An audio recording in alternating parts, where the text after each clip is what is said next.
Hello friends, welcome to Shabbu kitchen. నానమ్మ చేతి వంటకు స్వాగతం అండి.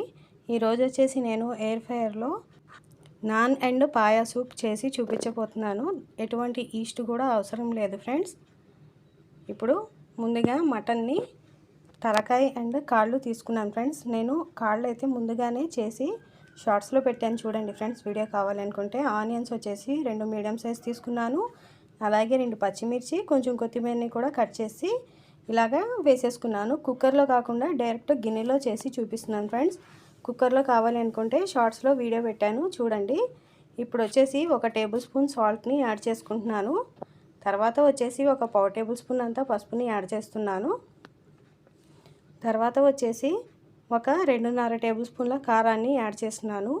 మీరు ఎక్కువ తినేవాళ్ళైతే కొంచెం ఎక్కువ వేసుకోవచ్చు కారాన్ని, కొంచెం తక్కువ తినేవాళ్ళైతే తక్కువ కూడా యాడ్ చేసుకోవచ్చు. ఇలా వేసేసుకున్న తర్వాత 1 పావు టేబుల్ స్పూన్ వచ్చేసి గరం మసాలా పౌడర్ని కూడా యాడ్ చేసుకుంటున్నాను. నేను వేసే గరం మసాలా పౌడర్లో ధనియా పౌడర్ ఉండదు ఫ్రెండ్స్. ఓన్లీ లవంగా, చెక్క, యాలుక్కాయ, కొంచెం స్టార్ ఫ్లవరు, చిన్న అనాస పువ్వు మాత్రమే ఉంటుంది.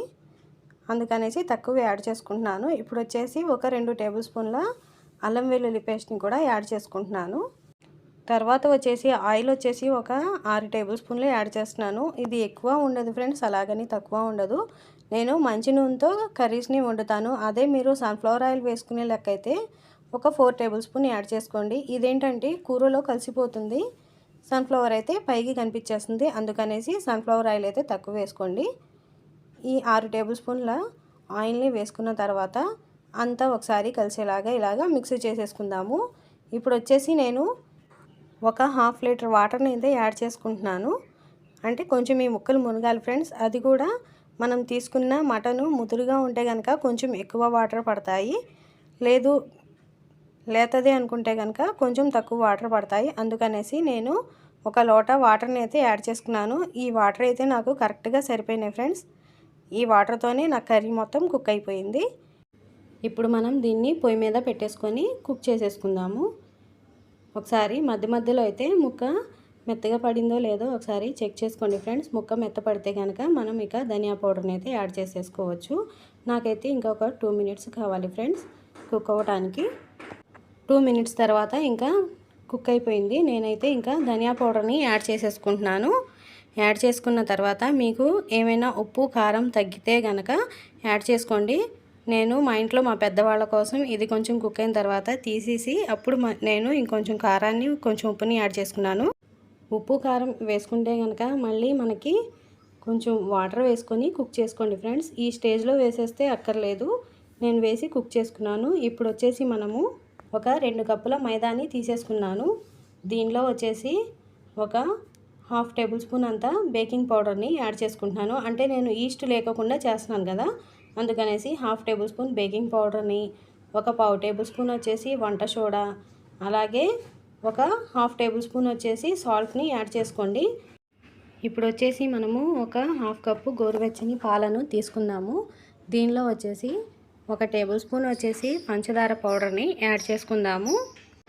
యాడ్ చేసి పక్కన పెట్టేసుకున్న తర్వాత మనం ఇప్పుడు ఈ ప్లేట్లో వేసుకున్న డ్రై ఇంగ్రీడియంట్స్ అన్నీ కూడా ఈ పిండిలో వేసేసుకుందాము.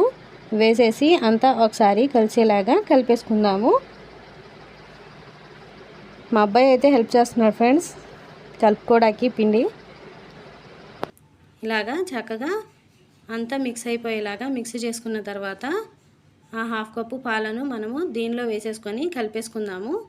ఇక్కడ వచ్చేసి 2 టేబుల్ స్పూన్లు లేదా 3 టేబుల్ స్పూన్ల ఫ్రెష్ పెరుగుని కూడా యాడ్ చేసుకోండి ఫ్రెండ్స్. ఈ వీడియో క్లిప్ అయితే మిస్ అయింది. దీనిలోనే 2 టేబుల్ స్పూన్ల ఆయిల్ని కూడా యాడ్ చేసేసుకోండి.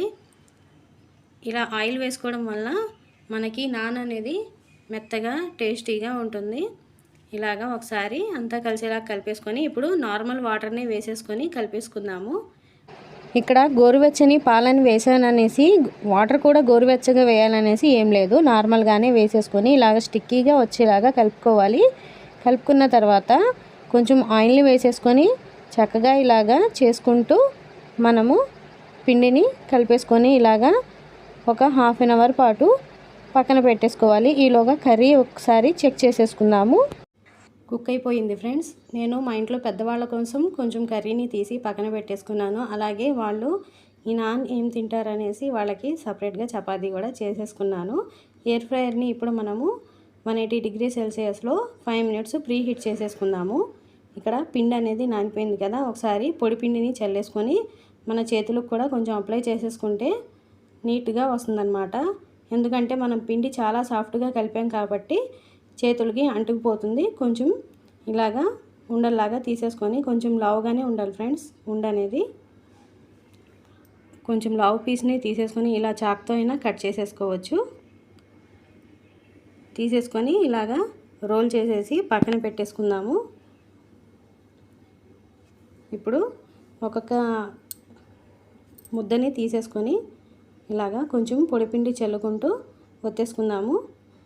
ఇది ఎక్కువ సన్నగా ఉండకూడదు ఫ్రెండ్స్, కొంచెం లావుగానే ఉండాలి. అందుకనేసి నేను ఎయిర్ ఫ్రైయర్లో పెడుతున్నాను. ఇది ఫస్ట్ టైం చేస్తున్నాను ఫ్రెండ్స్, అందుకనేసి కొంచెం నేను రౌండ్గానే ఒత్తేసి పెట్టాను అనమాట. ఎలా వస్తుంది ఏంటి అనేది. పైనుంచి నేను కొంచెం కలోంజీని, అలాగే నువ్వుల్ని, అలాగే కొంచెం కొత్తిమీరని కూడా యాడ్ చేసుకుంటున్నాను. యాడ్ చేసుకొని ఒకసారి మళ్ళీ మనము ఒకసారి ఒత్తేసుకుంటున్నాను ఫ్రెండ్స్. ఎందుకంటే ఇదంతా చక్కగా అద్దుకుపోతుంది అనేసి. ఎయిర్ ఫ్రైయర్లో చేస్తున్నాను కదా, రౌండ్గా చేసి పెడదాంలే అనేసి నేను రౌండ్గానే చేశాను. నాన్ స్టైల్లో అయితే చేయలేదు. ఇప్పుడు ఈ ఎయిర్ ఫ్రైయర్ బాస్కెట్ని కొంచెం ఆయిల్ అప్లై చేసేసి దీనిలో మనము వేసేసుకున్న తర్వాత కొంచెం పైనుంచి వాటర్ని చల్లేసుకుందాము. చల్లేసుకొని ఇప్పుడు ఎయిర్ ఫ్రైయర్ బాస్కెట్ని ఎయిర్ ఫ్రైయర్లో పెట్టేసుకుందాము. పెట్టేసుకున్న తర్వాత 180 డిగ్రీ సెల్సియస్లో మళ్ళీ నేను 5 మినిట్స్ పెట్టేసుకుంటున్నాను. ఇంకా మినిట్స్ అయితే అయిపోయినాయి ఫ్రెండ్స్. ఎలా వచ్చిందో ఏంటో చూద్దాం ఒకసారి. మీకు ఎయిర్ ఫ్రైయర్లో ఎటువంటి రెసిపీ కావాలి అన్నా కానీ నాకు కామెంట్ రూపంలో తెలియజేయండి, నేను మీకు చేసి చూపిస్తాను. వావ్, చూస్తున్నారు కదా, చాలా బాగా వచ్చింది ఫ్రెండ్స్. మనం ప్యాన్ మీద కాల్చిన దానికన్నా చాలా బాగానే వచ్చింది. నేను చేసిన తప్పు మాత్రం మీరు చేయమాకండి. కొంచెం ఏమైనా పచ్చిగా ఉంది అన్నట్టుగా నాకు అనిపించి మళ్ళీ నేను టర్న్ చేసి పెట్టాను. పెడితే అది అప్పడంలా అయిపోయింది. చివరిగా నేను మీకు చూపిస్తాను. నెక్స్ట్ అయితే నేను మళ్ళీ పెట్టేసుకుంటున్నాను. ఇంకా మళ్ళీ తీసేసి ఒకసారి చెక్ చేసుకుందాము. దీన్ని కూడా ఒకసారి తీసేసి చెక్ చేసుకుందాము. ఇది కొంచెం కుక్ అవ్వాలి ఫ్రెండ్స్, ఎందుకంటే వాటర్ ఎక్కువగా చిమ్మేసినట్టున్నాను. దీన్ని ఇంకొక 1 మినిట్ పెట్టేసి మళ్ళీ నేను కాల్ చేసుకుంటున్నాను. మనకి ఇప్పుడు గ్యాస్ కొరత వచ్చింది కదా, అలాంటప్పుడు ఇలాగా ఈజీగా చేసేసుకొని పెట్టుకోవచ్చు. నాన్ని కాల్చాలనుకుంటే ప్యాన్ని రివర్స్లో పెట్టి అది కాల్చే కంటే ఇలా ఎయిర్ ఫ్రైయర్లో చేసుకుంటే బాగుంటుంది. ఒకటైతే నేను మీకు చూపించడం కోసం ప్యాన్ మీద చేస్తున్నాను. చూస్తున్నారు కదా ఫ్రెండ్స్, ఇలాగా చేసేసుకున్నాను. నేనైతే మళ్ళీ దాన్ని టర్న్ చేసుకున్నాను. రివర్స్లో అయితే కాల్చలేదు.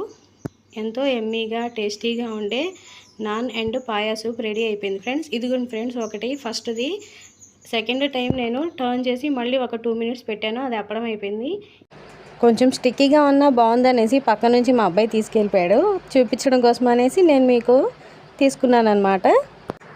ఇంతే ఫ్రెండ్స్, ఎంతో ఎమ్మీగా నాన్ అండ్ పాయా సూప్ సింపుల్గా నేను మీకు చేసి చూపించాను. నా వీడియో కనుక మీకు నచ్చితే లైక్ చేయండి, షేర్ చేయండి, అలాగే సబ్స్క్రైబ్ చేయండి. Thank you for watching.